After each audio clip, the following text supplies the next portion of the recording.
السلام علیکم ورحمۃ اللہ وبرکاتہ نحمدہ ونصلی علی رسولہ الکریم رب اشرح لی صدری ویسر لی امری واحلل عقدۃ من لسانی یفقہوا قولی رب زدنا علما اللہم انا نسألک علما نافعا ورزقا واسعا وقلبا شاکرا ولسانا ذاکرا وعملا متقبلا۔ تفسیر سورۃ النور آیت نمبر 36 سے 40 تک بیان کرنے کی کوشش کروں گی۔ اعوذ باللہ من الشیطان الرجیم فی بیوت اذن اللہ ان ترفع ویذکر فیہا اسمہ یسبح لہ فیہا بالغدو والآصال۔ یہ چراغ اور قندیلیں ان گھروں میں ہیں جن کی بابت اللہ نے حکم دیا ہے کہ ان کو بلند کیا جائے اور ان میں اللہ کا نام ذکر کیا جائے، اللہ کا نام صبح شام ذکر کیا جائے اور اس کی تسبیح بیان کی جائے۔ رجال لا تلہیہم تجارت ولا بیع عن ذکر اللہ وإقام الصلاة وإیتاء الزکاة یخافون یوما تتقلب فیہ القلوب والابصار۔ وہ لوگ جنہیں تجارت اور خرید و فروخت اللہ کے ذکر اور نماز قائم کرنے اور زکوٰۃ دینے سے غافل نہیں کرتی، وہ اس دن سے ڈرتے ہیں جس میں دل اور آنکھیں الٹ پلٹ جائیں گے۔ لیجزیہم اللہ احسن ما عملوا ویزیدہم من فضلہ واللہ یرزق من یشاء بغیر حساب۔ وہ یہ کام کرتے ہیں تاکہ اللہ انہیں ان کے اعمال کی بہترین جزا دے اور انہیں اپنے فضل سے زیادہ دے، اور اللہ جسے چاہے بے حساب رزق دیتا ہے۔ اللہ تعالیٰ نے جب قلب مومن اور اس میں موجود ہدایت و علم کی مثال اس چراغ سے بیان فرمائی جو صاف شفاف قندیل میں ہو اور وہ چراغ پاکیزہ تیل سے جل رہا ہو، تو یہ بیان فرمایا ہے کہ اس کا مقام مساجد ہیں جو زمین کے ٹکڑوں میں سے اللہ تعالیٰ کے ہاں سب سے پسندیدہ ہیں، اور مسجدیں اللہ کے گھر ہیں، ان میں اللہ تعالیٰ کی عبادت کی جاتی ہے اور اس کی توحید کا اقرار کیا جاتا ہے۔ ارشاد باری تعالیٰ ہے فی بیوت اذن اللہ ان ترفع، وہ قندیلیں ان گھروں میں ہیں جن کے بارے میں اللہ نے حکم دیا ہے ان کو بلند کیا جائے، یعنی اللہ تعالیٰ نے حکم دیا ہے کہ ان مسجدوں کو میل کچیل اور ایسے بیہودہ اقوال و افعال سے پاک رکھا جائے جو ان کے شایان شان نہ ہوں۔ جیسا کہ علی بن ابو طلحہ نے ابن عباس سے اس آیت کریمہ کی تفسیر میں روایت کیا ہے کہ اللہ تعالیٰ نے ان میں لغو کاموں سے منع فرمایا ہے۔ امیر المومنین عثمان بن عفان رضی اللہ عنہ سے روایت ہے کہ میں نے رسول اللہ صلی اللہ علیہ وآلہ وسلم کو ارشاد فرماتے ہوئے سنا، من بنا مسجدا یبتغی بہ وجہ اللہ بن اللہ لہ مثلہ فی الجنہ۔ جو شخص اللہ تعالیٰ کی رضا کے لیے مسجد بنائے تو اللہ تعالیٰ اس کے لیے اسی طرح جنت میں گھر بنائے گا۔ اللہ اکبر۔ اس موضوع کی بہت سی احادیث ہیں۔ حضرت عائشہ سے روایت ہے کہ رسول اللہ صلی اللہ علیہ وآلہ وسلم نے ہمیں حکم دیا کہ ہم محلوں میں مسجدیں بنائیں، انہیں پاک صاف رکھیں اور ان کو خوشبوؤں سے معطر رکھیں۔ امام بخاری نے حضرت عمر کا قول بیان کیا ہے کہ لوگوں کے لیے ایسی مسجدیں بناؤ جو انہیں چھپا لے اور اسے سرخ یا زرد رنگ میں نہ رنگو تاکہ لوگ فتنے میں مبتلا نہ ہوں۔ امام ابو داؤد نے ابن عباس سے روایت کیا ہے کہ رسول اللہ صلی اللہ علیہ وآلہ وسلم نے فرمایا کہ مجھے مسجدوں کو چونا گچ کرنے کا حکم نہیں دیا گیا۔ ابن عباس فرماتے ہیں اس کے معنی یہ ہے کہ مجھے یہ حکم نہیں دیا گیا کہ مسجدوں کو اس طرح مزین کروں جس طرح یہود و نصارہ نے اپنی عبادت گاہوں کو مزین کیا ہوا تھا۔ حضرت انس سے روایت ہے کہ رسول اللہ صلی اللہ علیہ وآلہ وسلم نے فرمایا قیامت قائم نہیں ہوگی حتیٰ کہ لوگ مسجدوں کے بارے میں ایک دوسرے سے فخر کرنے لگیں گے۔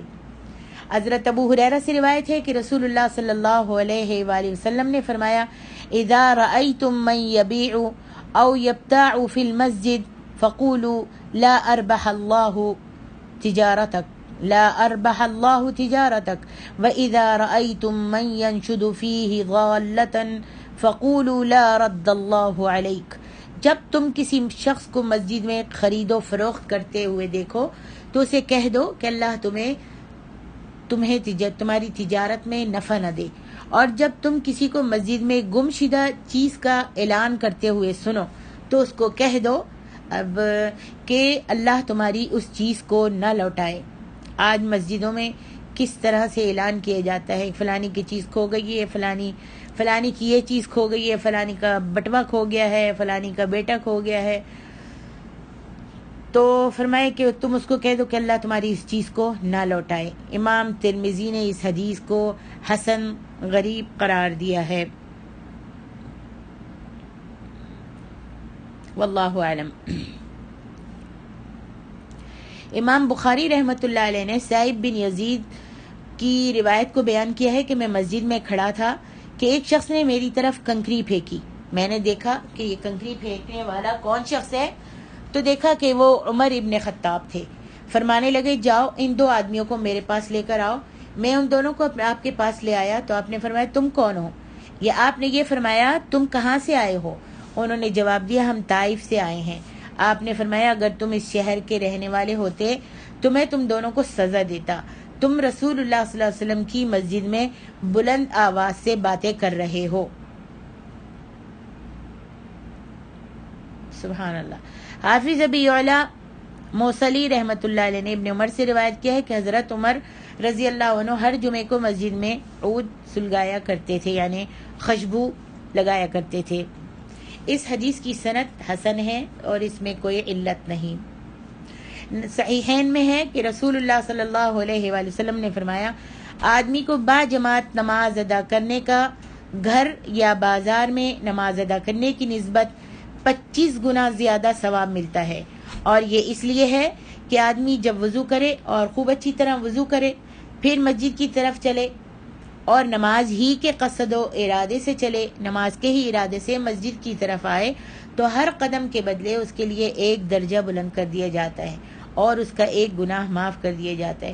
اور وہ جب نماز پڑھتا ہے تو فرشتے اس وقت تک اس کے لیے رحمت کی دعائیں کرتے رہتے ہیں جب تک وہ نماز کی جگہ بیٹھا رہتا ہے. اللہ اکبر. اور کہتے ہیں کہ اے اللہ اس پر رحمت بھیج. فرشتے کہتے ہیں اس کے لیے دعا کرتے ہیں، کہتے ہیں کہ اے اللہ اس پر رحمت بھیج، اے اللہ اس پر رحم فرما.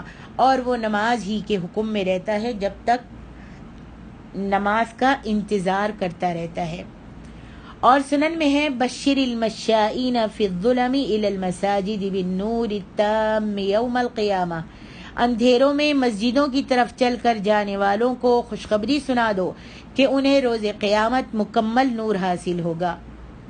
مسجد میں داخل ہونے والے کے لیے مستحب ہے کہ پہلے دایاں پاؤں اپنا مسجد میں رکھے، یعنی سیدھا پیر پہلے مسجد میں سیدھا پیر رکھے اور یہ کہے جیسا کہ صحیح بخاری کی حدیث سے ثابت ہے. عبداللہ بن عمرو رضی اللہ عنہ سے روایت ہے کہ رسول اللہ صلی اللہ علیہ وآلہ وسلم جب مسجد میں داخل ہوتے تو فرماتے اعوذ باللہ العظیم وبوجہہ الکریم وسلطانہ القدیم من الشیطان الرجیم. میں عظمت و جلال والے اللہ اور اس کے کریم چہرے اور اس کے قدیم سلطنت کی پناہ پکڑتا ہوں شیطان مردود سے. آپ نے فرمایا جب یہ کلمات کوئی کہتا ہے تو شیطان کہتا ہے کہ یہ شخص سارا دن مجھ سے محفوظ ہو گیا. سبحان اللہ. امام مسلم نے اپنی سند کے ساتھ ابو حمید یا ابو اسید سے روایت کیا ہے کہ رسول اللہ صلی اللہ علیہ وآلہ وسلم نے فرمایا اذا دخل احدکم المسجد فلیقل اللہم افتح لی ابواب رحمتک واذا خرج فلیقل اللہم انی اسألک من فضلک. جب تم میں سے کوئی مسجد میں داخل ہو تو اس کو چاہیے کہ یہ کہے اللہم افتح لی ابواب رحمتک، اے اللہ میرے لیے اپنی رحمت کے دروازے کھول دے. اور جب مسجد سے باہر نکلے تو کہے اے اللہ اللہم انی اسألک من فضلک، کہ اے اللہ بے شک بلا شبہ میں تجھ سے تیرے فضل کا سوال کرتا ہوں. اس کو امام نسائی نے بھی ابو حمید اور ابو سید سے مقروناً روایت کیا ہے. ارشاد باری تعالیٰ ہے وَيُذْكَرُ فِيهَا اسْمُهُ، اور اس میں یعنی مسجد میں اللہ کا نام اس کا ذکر کیا جائے. اس کے بارے میں حضرت ابن عباس فرماتے ہیں اس کے معنی یہ ہیں کہ وہاں اللہ تعالیٰ کی کتاب کی تلاوت کی جائے. اور فرمائے یسبح لہ فیہا بالغدو والآصال، اور وہ ان گھروں میں صبح شام اس کی تسبیح کرتے ہیں. غدو اور آصال کے معنی صبح اور شام کے ہیں. آصال اصیل کی جمع ہے، اصیل دن کے آخری حصے کو کہتے ہیں. سالم نے عبداللہ بن عمر سے روایت کیا ہے کہ وہ بازار میں تھے اور نماز کا وقت ہو گیا تو صحابہ کرام نے اپنی دکانیں بند کر دیں اور سب مسجد میں چلے گئے. یہ دیکھ کر ابن عمر نے فرمایا انہی لوگوں کے بارے میں یہ آیت نازل ہوئی ہے، رجال لا تلہیہم تجارت ولا بیع عن ذکر اللہ، جنہیں اللہ کے ذکر سے نہ تو سوداگری غافل کرتی ہے، تجارت غافل کرتی ہے، اور نہ ہی خرید و فروخت ان کو غافل کرتی ہے. اس کو ابن ابو حاتم اور ابن جریر نے روایت کیا ہے.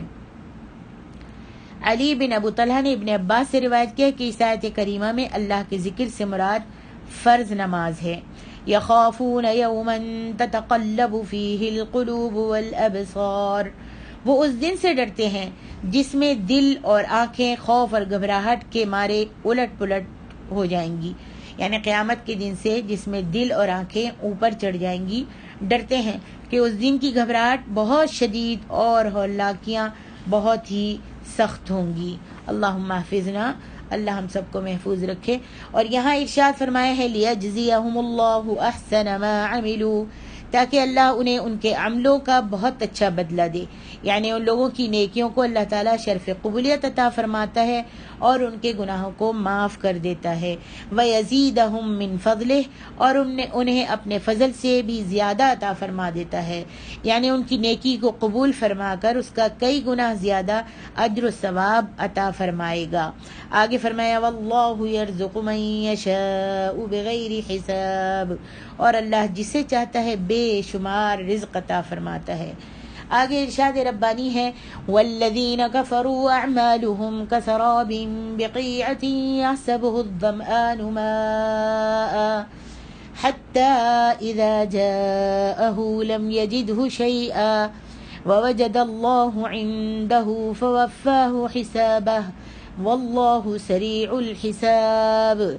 اور جن لوگوں نے کفر کیا ان کے اعمال چٹین میدان میں ریت کی طرح ہے، پیاسا اس ریت کو پانی سمجھتا رہا حتیٰ کہ جب وہ اس کے پاس پہنچا تو اس نے وہاں پر کچھ بھی نہیں پایا اور اللہ کو اپنے پاس پایا. پھر اللہ تعالیٰ نے اس کا حساب پورا چکا دیا اور اللہ تعالیٰ جلد حساب لینے والا ہے. او کظلمات فی بحر اللجی یغشاہ موج من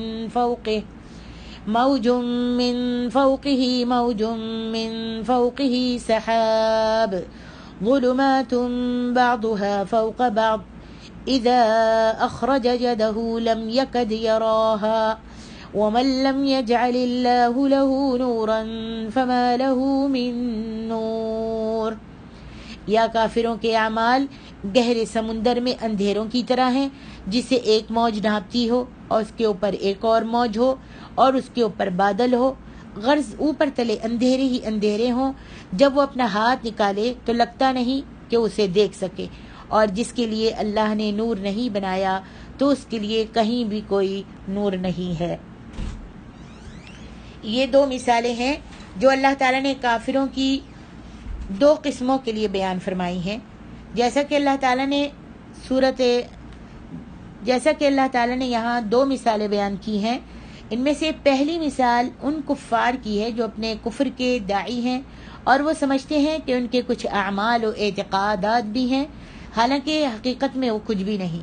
ان کی مثال اس سراب کی سی ہے جو زمین کے میدانی علاقوں میں، یعنی جنگل میں میدانی علاقوں میں دور سے یوں نظر آتا ہے گویا پانی سے بھرا ہوا سمندر ہو. قیعتن قاعن کی جمع ہے، جس طرح جیرتن جار کی جمع ہے اور قاع قیعان کا واحد بھی ہے، جیسا کہ جار اور جیران ہے. اور اس سے مراد ایسی زمین ہے جو ہموار، کشادہ اور پھیلی ہوئی ہو. ایسی زمین ہی میں سراب نظر آتا ہے اور یہ نصف النہار کے بعد ہوتا ہے، یعنی آدھے دن کے قریب. اور آل وہ ہے جو دن کے ابتدائی حصے میں اس طرح نظر آتا ہے گویا آسمان و زمین کے درمیان پانی ہو۔ جب سراب کو وہ شخص دیکھتا ہے جس کو پانی کی سخت ضرورت ہے اور وہ پیاس کے مارے تڑپ رہا ہے، تو وہ سمجھتا ہے کہ یہ پانی ہے، دور تک نظر ڈالتا ہے تو اس کو لگتا ہے جیسے یہ پانی ہے، تو وہ اس کا قصد کرتا ہے، یعنی اس کی طرف دوڑتا ہے، اور دوڑ کر جب ادھر جاتا ہے تو وہاں جاتا ہے کہ پانی پی لے، مگر جب وہاں وہ پہنچتا ہے تو لم یجدہ شیئا، تو اسے کچھ بھی نہیں پاتا، وہاں پر کچھ بھی نہیں ہوتا سوائے تو مٹی کے۔ اسی طرح کافر یہ سمجھتا ہے کہ اس نے اچھا کام کیا ہے اور کچھ اس نے حاصل کر لیا ہے، بہت نیکیاں کما لی ہیں، مگر جب روز قیامت وہ اللہ تعالیٰ کے پاس آئے گا اور اللہ تعالیٰ اس کا محاسبہ کرے گا، اس سے پوچھے گا، اس کے افعال کے بارے میں اس سے باس پرس کرے گا، اس سے پوچھ گچھ کرے گا، تو وہ کہے گا کہ اس کا کوئی عمل ذرہ بھر بھی قبول نہیں ہوا۔ تو وہ دیکھے گا، جب اس سے پوچھے گا تو وہ دیکھے گا کہ اس کا کوئی بھی عمل جو اس نے بہت ہی محنتیں کی تھیں، بڑے بڑے عمل کیے تھے، کوئی بھی قبول نہیں ہوا۔ اور وہ اس لیے کیوں نہیں قبول ہوا؟ اس لیے قبول نہیں ہوا کہ یا تو اس کے عمل میں اخلاص نہیں تھا، یا پھر اس کا عمل شریعت کے مطابق نہیں تھا، بدعات میں ڈوبا ہوا تھا، دین میں نئے کام نکال کر اس کو شریعت سمجھ کر کرتا جا رہا تھا اور نیک اعمال سمجھ کر کر رہا تھا۔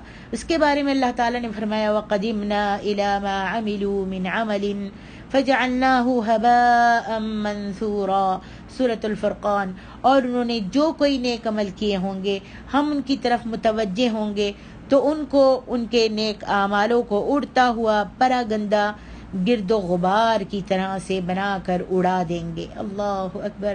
اور یہاں فرمایا وَوَجَدَ اللَّهَ عِندَهُ فَوَفَّاهُ حِسَابَهُ وَاللَّهُ سَرِيعُ الْحِسَابِ، اور اس نے اللہ کو اپنے پاس پایا، یعنی قیامت والے دن جب وہ خوب نیک عمل کر کے گیا تو اس نے اللہ کو اپنے پاس پایا اور اللہ نے اسے اس کا حساب پورا چکا دیا، اور اللہ بہت جلد حساب لینے والا ہے۔ صحیحین میں ہے کہ قیامت کے دن یہودیوں سے کہا جائے گا کہ تم کس کی عبادت کرتے تھے؟ وہ جواب دیں گے کہ ہم اللہ کے بیٹے عزیر کی عبادت کرتے تھے۔ تو ان سے کہا جائے گا کہ تم جھوٹ بولتے ہو، اللہ تعالیٰ نے تو کسی کو اپنا بیٹا ہی نہیں بنایا، تم کیا چاہتے ہو؟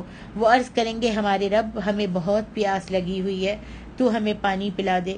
تو انہیں اشارہ کیا جائے گا کیا ادھر نہیں چلتے؟ دیکھو ادھر تمہارے لیے پانی ہے۔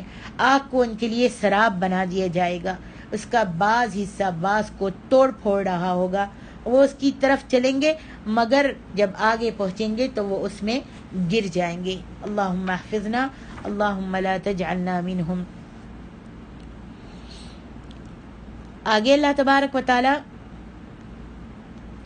ائمہ کفر کے مقلدوں، بہروں، گنگوں اور بیوقوفوں کافروں کی مثال ایسے دیتے ہیں جیسے اللہ تعالیٰ نے فرمایا ہے او کظلمات فی بحر لجی یغشا، یا ان کے اعمال نہایت گہرے سمندر میں اندھیروں کی مانند ہے۔ ایک پہلی مثال دی ہے اور اب یہ دوسری مثال ہے۔ دوسری مثال ان کے اعمال نہایت گہرے سمندر میں اندھیروں کی مانند ہے۔ قتادہ نے کہا ہے کہ لجین کے معنی عمیق کے ہیں، عمیق یعنی بہت گہرا۔ یغشاہ موج من فوقہ موج من فوقہ سحاب ظلمات بعضها فوق بعض اذا اخرج یدہ لم یکد یراہا، اسے ایک لہر ڈھانپتی ہو اور اس کے اوپر ایک اور لہر آ رہی ہو، یعنی موج کے اندر ایک لہر آ رہی ہے، اس کو ڈھانپ لیتی ہے، پھر اس کے اوپر دوسری لہر زور سے آتی ہے، موج آتی ہے اور اس کو ڈھانپ لیتی ہے، پھر اس کے اوپر بادل آ جاتا ہے، بادل ہو، غرض اندھیرے ہی اندھیرے ہوں جن میں سے بعض کے اوپر ہوں۔ جب وہ اپنا ہاتھ نکالتا ہے تو لگتا نہیں، اس کو سوجتا ہی نہیں، اپنا ہاتھ اس کو دکھائی نہیں دیتا۔ ہاتھ نکالتا ہے، موج آئی، پھر دوسری موج آئی اور اس کے اوپر بادل آیا تو اندھیرے ہونے کی وجہ سے وہ اپنے ہاتھ تک کو نہیں دیکھ سکتا، یعنی سخت تاریکی کی وجہ سے اسے دیکھ نہیں سکتا۔ یہ ایسے کافر کے دل کی مثال ہے جو جاہل، بسیط اور مقلد ہو اور اس کے حال کو نہیں جانتا ہو جو اس کا قائد ہے۔ اس کے حال کو نہ جانتا ہو جو اس کا قائد ہے، جس کے پیچھے وہ چل رہا ہے، جس کی وہ اتباع کر رہا ہے، اور نہ یہ جانتا ہو کہ وہ کہاں جا رہا ہے، یعنی اس کا قائد کہاں جا رہا ہے، بس قائد چل رہا ہے، وہ بھی اس کے پیچھے پیچھے چلا جا رہا ہے۔ جیسا کہ مثال کے طور پر جاہل سے کہا جاتا ہے کہ تو کہاں جا رہا ہے، تو وہ کہتا ہے کہ ان کے ساتھ، اور جب اس سے یہ کہا جاتا ہے کہ وہ کہاں جا رہے ہیں تو وہ یہ جواب دیتا ہے کہ میں نہیں جانتا وہ کہاں جا رہے ہیں، بس میں تو اس کے پیچھے چلا جا رہا ہوں۔ اللہ تعالیٰ نے اس کی مثال یہ دی ہے۔ ابی ابن کعب سے ارشاد باری تعالیٰ، ظلمات بعضها فوق بعض، غز اندھیرے ہی اندھیرے ہوں جن میں سے بعض کے اوپر ہوں، کے بارے میں فرماتے ہیں کہ کافر 5 قسم کے اندھیروں میں مبتلا ہے۔ اس کی بات اندھیرا ہے، کافر کی بات اندھیرا ہے، اس کا عمل اندھیرا ہے، اس کا اندر آنا اندھیرا ہے، اس کا باہر جانا اندھیرا ہے، اور قیامت کے دن اس کا ٹھکانہ اندھیروں یعنی آگ میں ہوگا۔ اللہم احفظنا۔ آگے فرمایا وَمَن لَّمْ يَجْعَلِ اللَّهُ لَهُ نُورًا فَمَا لَهُ مِن نُور، اور جس کے لیے اللہ نے نور نہیں بنایا تو اس کے لیے کہیں بھی کوئی نور نہیں ہے، یعنی جسے اللہ تعالیٰ ہدایت عطا نہ فرمائے وہ تباہ، برباد، جاہل اور کافر ہے۔ جیسا کہ فرمائے مَن يُضْلِلِ اللَّهُ فَلَا هَادِيَ لَهُ، جسے اللہ گمراہ کر دے اسے کوئی ہدایت دینے والا نہیں۔